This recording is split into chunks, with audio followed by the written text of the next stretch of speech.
السلام علیکم محبوب رضوان السلام۔ حکومت کی جانب سے یہ جو آئینی ترمیم اس وقت لانے کی بات ہو رہی ہے، لائی جا رہی ہے، لا چکے ہیں، نمبر پورے کر چکے ہیں، دعویٰ کر چکے ہیں، اور یہ ان کی جانب سے ایک ترمیمی پیکج حکومت کی جانب سے، اصل میں یہ ترمیمی پیکج کے اندر ہے کیا، آئینی ترمیم ہے کیا، اس کے بارے میں کچھ ایکسکلوسیو انفارمیشن میرے پاس موجود ہے، وہ آپ کے ساتھ میں شیئر کرتا ہوں کہ اس آئینی ترمیم کے اندر ایسی کون سی چیزیں ہیں، ایسی کون سی باتیں ہیں، ایسی کون سی ترامیم ہیں جو حکومت لازمی کرنا چاہتی، اس کے بغیر ان کا گزارا نہیں ہو رہا تھا، اس کے بغیر یہ رہ نہیں سکتے تھے، اس کے بغیر ان کو کھانا نہیں ہضم ہو رہا تھا۔ یہ کون سی ایسی چیزیں اس کے اندر شامل ہیں جو یہ کرنا چاہتے تھے، جو اس کے لیے انہوں نے بڑی بھاگ دوڑ کی، کبھی ادھر ملاقات کر رہے ہیں، کبھی ادھر جا کے ملاقات کر رہے ہیں، کبھی اس سے مل رہے ہیں، کبھی اس سے مل رہے ہیں، نمبر گیم پورے کیے جا رہے ہیں، بھاگ دوڑ کر رہے ہیں، ڈرافٹ تیار ہو رہا ہے، کسی کے ساتھ شیئر نہیں کیا جا رہا، مولانا کو اپنے ساتھ ملانے کی کوشش ہو رہی ہے، اور یہ سب کچھ کرنے کی بڑی ان کی جانب سے کوشش کی جا رہی تھی۔ آخرکار اس میں ہے کیا جس کے لیے یہ اتنی بھاگ دوڑ کر رہے تھے؟ یہ پہلی بات، اس کے بارے میں آپ کو انفارمیشن دیتا ہوں، اس کے بارے میں آپ کو آگاہ کرتا ہوں۔ سیکنڈ یہ کہ جو پی ٹی آئی کا اگلا لائحہ عمل ہے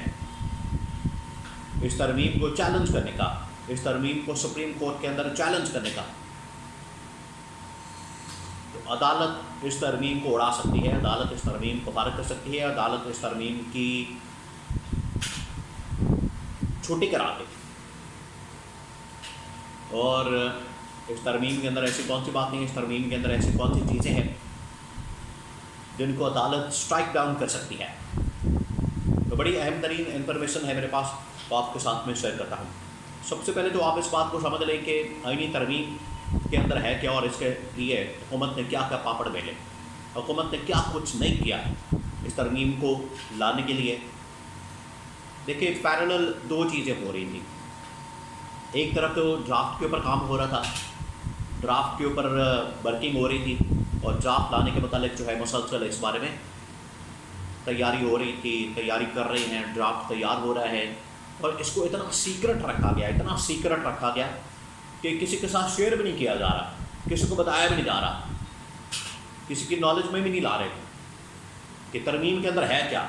بھئی آپ ترمیم تو دکھا دیں، بتا دیں، لوگوں کے ساتھ شیئر کریں، پبلک کے ساتھ شیئر کریں، میڈیا کے ساتھ شیئر کریں، تاکہ لوگوں کو پتہ ہو کہ آپ ترمیم کے اندر کیا کرنے جا رہے ہیں، آپ کی کرتوتیں کیا ہیں، آپ اس میں کیا ڈالنا چاہتے ہیں، آپ کون سی ایسی ترمیم کرنا چاہتے ہیں جو بڑی خفیہ رکھی جا رہی ہے، اس کے اندر کوئی ایٹم بم کا راز ہے، تو کیا چیز ہے اس کے اندر جو آپ اتنا اس کو چھپا رہے ہیں اور کسی کے ساتھ شیئر نہیں کرتے۔ میں آپ کو بتاتا ہوں اس کے اندر کیا ہے۔ اور دوسرا یہ کہ اس سے پہلے آپ کو بتایا جوڈیشل کمیشن کا بھی اجلاس ہوا، chief justice of Pakistan justice قاضی فائز عیسیٰ کی سربراہی میں، اس کے اندر بھی کچھ رولز کے اندر تبدیلیاں کی گئی ہیں، اس کے بارے میں آپ کو بتاتا ہوں۔ جوڈیشل کمیشن کے اندر کیا ہوا اس کے بارے میں آپ کو بتاتا ہوں، اور پی ٹی آئی اس کو کس طرح سے چیلنج کر کے اس پوری ترمیم کو اڑا دے گی عدالت کے تھرو، وہ میں آپ کو بتاتا ہوں۔ کیونکہ جب پی ٹی آئی اس کو چیلنج کرے گی تو یہ پھر ٹک نہیں پائے گی آئینی ترمیم عدالت کے اندر، اور عدالت اس کو اڑا دے گی، عدالت اس کو سٹرائک ڈاؤن کر دے گی۔ سب سے پہلے تو میں آپ کو بتا دوں کہ جوڈیشل کمیشن کا اجلاس جو ہے وہ جمعے والے دن، فرائیڈے والے دن ہوا، اور اس کے اندر جو سپریم کورٹ کے کچھ رولز ہیں ان کو تبدیل کیا گیا ہے، ان کو چینج کیا گیا ہے، خاص طور پر ہائی کورٹ کے ججز کے متعلق۔ اب ہائی کورٹ کے ججز کے متعلق سب سے پہلے جو چیف جسٹس ہائی کورٹ کا جو بھی بنے گا وہ 3 نام ہوں گے جو کہ جوڈیشل کونسل کے اندر آئیں گے، اور وہاں پر 3 میں سے 1 نام کی منظوری دی جائے گی chief justice Lahore high court کے لیے۔ اور دوسرا یہ کہ ہائی کورٹ کے ججز کو تعینات کرنے کے لیے پہلے یہ ہوتا تھا کہ ہائی کورٹ کے چیف جسٹس اپنی مرضی کے لگا دیا کرتے تھے، ان کے پاس یہ پاور موجود تھی، اختیار موجود تھا، لیکن اب اس کو چینج کر دیا گیا. اب ایک پینل بنا دیا جائے گا یا ایک سلیکشن کمیٹی بنا دی جائے گی، اور اس کے پاس نام آئیں گے کچھ، اور وہ سلیکشن کمیٹی کے اندر بار کا نمائندہ بھی شامل ہوگا، متعلقہ صوبے کا، متعلقہ ہائی کورٹ کا، اور چیف جسٹس ہوگا. تو اس طرح سے کر کے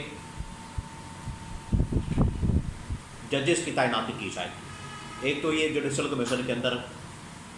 جو اجلاس ہوا اس کے اندر کچھ تجاویز آئیں اور رولز کے اندر چینج کیا گیا. جسٹس منیب اختر نے وہاں پر ایک بہت بڑا کھڑا کیا. وہ یہ تھا کہ جسٹس منیب اختر نے اس جوڈیشل کمیشن کے اجلاس کو مؤخر کرنا چاہا، آگے کرنا چاہا، ملتوی کرنا چاہا، لیکن اس کو مؤخر کرنے سے انکار کر دیا گیا، اس کو ملتوی کرنے سے انکار کر دیا گیا. لہٰذا یہ اسی وقت ہوا اور جسٹس منیب اختر اٹھ کر چلے گئے. انہوں نے اجلاس سے بیک آؤٹ کیا، واک آؤٹ کیا اور وہ چلے گئے. اس کے بعد آ جائیں ہم آئینی ترمیم کے اوپر. آئینی ترمیم کے اندر کیا ہے اور اس کے لیے حکومت کیوں اتنی بھاگ دوڑ کر رہی تھی، حکومت کیوں اتنی زور دے رہی تھی، ایڑی چوٹی کا زور لگا رہی تھی کہ ہم نے ہر حال میں یہ آئینی ترمیم کرنی ہے. دیکھیے جب سے یہ 6 ججز کا خط آیا تھا اسلام آباد ہائی کورٹ کے، اس کے بعد سے یہ ضرورت محسوس ہو رہی تھی، اور جس طریقے سے میرٹ کے اوپر عمران خان کے حق میں فیصلے آ رہے تھے، اس کے بعد یہ ضرورت محسوس ہو رہی تھی کہ ججز کو کنٹرول کرنا بڑا ضروری ہو گیا ہے. اور یہ ساری اس وقت جو آئینی ترمیم ہے کہ اصل میں ججز کو کنٹرول کرنے کے لیے، ان کو لالچ دینے کے لیے، ان کو من مرضی کے فیصلے لینے کے لیے یہ ساری ترمیم کی جا رہی ہے. اور ترمیم کرنے کا مقصد یہ ہے کہ جہاں پر ہائی کورٹ کے ججز کو کنٹرول کیا جا سکے، وہیں پر سپریم کورٹ کے ججز کو بھی کنٹرول کیا جا سکے. تو ہائی کورٹ کے ساتھ سپریم کورٹ کے ججز، ان کو بھی کنٹرول کرنا ہے، اس کو بھی کنٹرول کرنا ہے. یہ حکومت کا مشن تھا، یہ حکومت کا مطمع نظر تھا، مشن تھا، جس کو پورا کرنے کے لیے یہ آئینی ترمیم لائی گئی. اس کو لانے کے لیے نمبر گیم کے لیے، نمبر گیم کو پورا کرنے کے لیے کبھی مولانا کے پاس جا رہے ہیں، کبھی کسی کے پاس جا رہے ہیں، کبھی پی ٹی آئی کے ممبران کو اٹھا رہے ہیں، ان کو دھمکیاں دے رہے ہیں، ان کی وفاداری تبدیل کروانے کے لیے مختلف حربے ہتھ کنڈے استعمال کیے جا رہے ہیں. تو یہ سب کچھ کیا جا رہا تھا صرف اس مقصد کے لیے کہ آئینی ترمیم ہم نے لازمی کرنی ہے. اور آئینی ترمیم کا خلاصہ یہ ہے، آئینی ترمیم کا لب لباب یہ ہے کہ